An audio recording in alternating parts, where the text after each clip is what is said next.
Assalamualaikum teman-teman dan yang terhormat Bapak dosen pengampu mata kuliah Administrasi Peradilan. Sebelumnya, perkenalkan nama saya Siti Nurjana Oktia.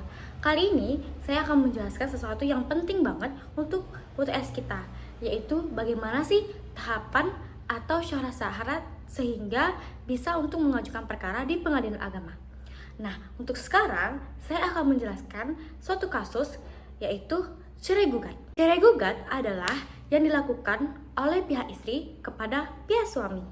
Nah, langsung yuk, apa aja sih dan bagaimana tahap-tahapan mengajukan perkara di pengadilan agama dalam kasus cerai gugat?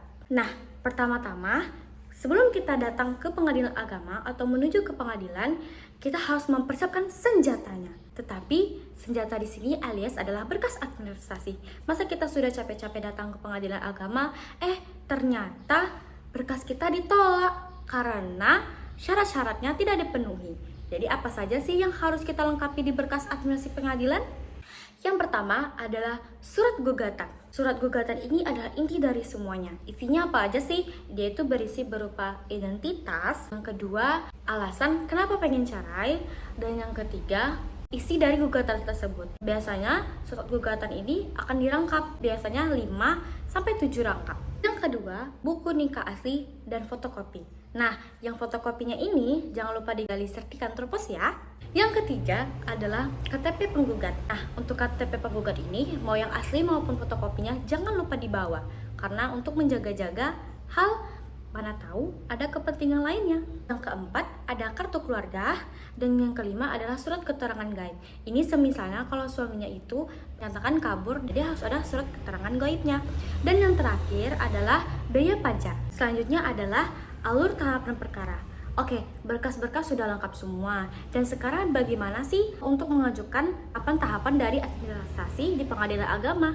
Emang prosesnya itu seribet yang dibayangkan kah? Nah, untuk pertama kalinya kita akan datang ke meja pertama atau meja pendaftaran. Nah, kita akan mendatangi ke pengadilan agama di wilayah tempat istri tinggal. Di meja pertama ini, petugas akan memeriksa berkas-berkas yang telah kita bawa dan telah kita susun. Dan setelahnya, petugas akan mentaksir biaya-biaya panjar yang akan diberikan, yaitu bisa juga disebut dengan SKUE. Setelah dari meja 1, kita akan ke kasir atau pembayaran. Nah, di sini kita akan pergi ke bank dan bayar uang biaya perkara itu sesuai dengan bank yang ditunjuk di kasir pembayaran tadi. Nah, setelah pembayaran, kita akan mendapatkan bukti pembayaran nomor perkara. Selanjutnya, kita akan datang ke meja kedua atau registrasi. Nah, di sini jangan lupa membawakan bukti pembayaran tadi.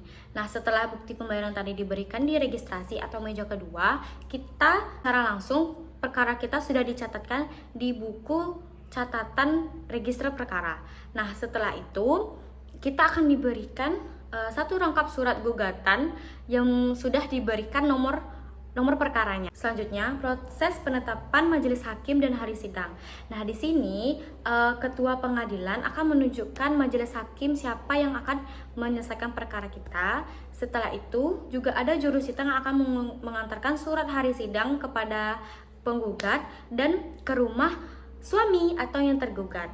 Nah, setelah itu ada namanya sesi mediasi, yaitu mediasi ini sama seperti dengan upaya perdamaian. Kalau seandainya mediasi atau upaya perdamaian ini tidak dapat dilaksanakan atau gagal, maka majelis hakim akan melanjutkan ke pembacaan gugatan, lalu ada jawaban suami, lalu setelah itu ada lagi deplik ataupun replik. Setelah itu kalau sudah selesai akan dibacakan saksi-saksinya dan kesimpulan sampai ke musyawarahnya majelis hakim di belakang. Jadi setelah majelis hakim bermusyawarah di belakang, baru bacaan keputusan. Maka sudah selesailah perkara yang sudah digugat oleh istri tersebut.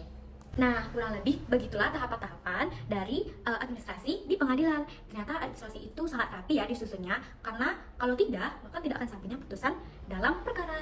Semoga video ini bermanfaat dan semua teman-teman dan Bapak dosen terhormat dapat menilai yang sudah saya buat. Terima kasih. Assalamualaikum warahmatullahi wabarakatuh.